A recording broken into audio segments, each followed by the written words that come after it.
যুক্তরাষ্ট্র ও ইরানকে ঘিরে সম্ভাব্য সামরিক সংঘাতের আশঙ্কা দিন দিন বাড়ছে।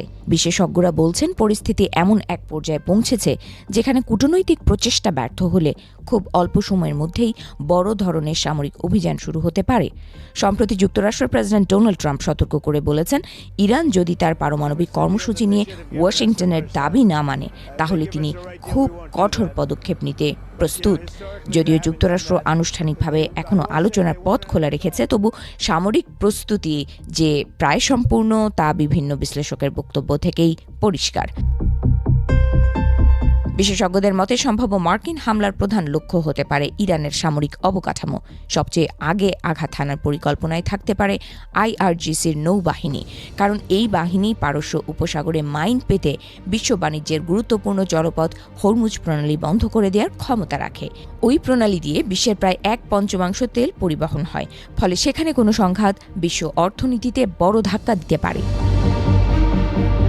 বিশ্লেষকরা বলছেন, যুক্তরাষ্ট্র ইতোমধ্যে অঞ্চল জুড়ে শক্তিশালী বিমান প্রতিরক্ষা ব্যবস্থা মোতায়েন করেছে।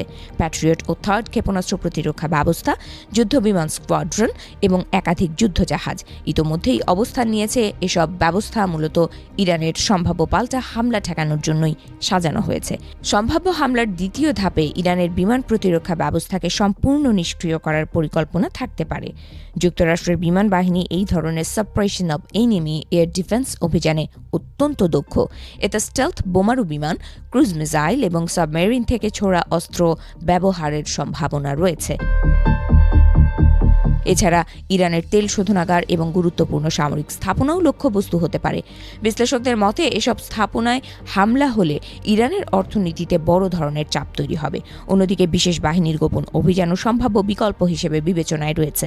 যুক্তরাষ্ট্রের নেভি সিল বা বিশেষ বাহিনী গুরুত্বপূর্ণ সামরিক ও রাজনৈতিক নেতাদের লক্ষ্য করে অভিযান চালাতে পারে। তবে ইতিহাসের অভিজ্ঞতা বলছে, ইরানের ভৌগোলিক অবস্থান এবং নিরাপত্তা কাঠামোর কারণে এ ধরনের অভিযান অত্যন্ত ঝুঁকিপূর্ণ। সবচেয়ে বড় প্রশ্ন হচ্ছে, ইরান কিভাবে পাল্টা জবাব দিতে পারে। বিশ্লেষকরা মনে করছেন, ইরানের হাতে এখনও উল্লেখযোগ্য পরিমাণ স্বল্প পাল্লার ব্যালিস্টিক ক্ষেপণাস্ত্র রয়েছে। এসব অস্ত্র দিয়ে তারা মধ্যপ্রাচ্যের মার্কিন ঘাঁটি বা মিত্র দেশগুলোর ওপর হামলা চালাতে পারে। একই সঙ্গে ইরান সমর্থিত আঞ্চলিক মিলিশিয়া গোষ্ঠীগুলোকেও ব্যবহার করা হতে পারে। বিশেষজ্ঞদের মতে, সম্ভাব্য সংঘাত কেবল দুই দেশের মধ্যেই সীমাবদ্ধ থাকবে না। এতে পুরো মধ্যপ্রাচ্য অস্থিতিশীল হয়ে উঠতে পারে, তেলের দাম বাড়তে পারে এবং বৈশ্বিক অর্থনীতিতেও বড় ধরনের প্রভাব পড়তে পারে। তাই পরিস্থিতি এখন অত্যন্ত স্পর্শকাতর।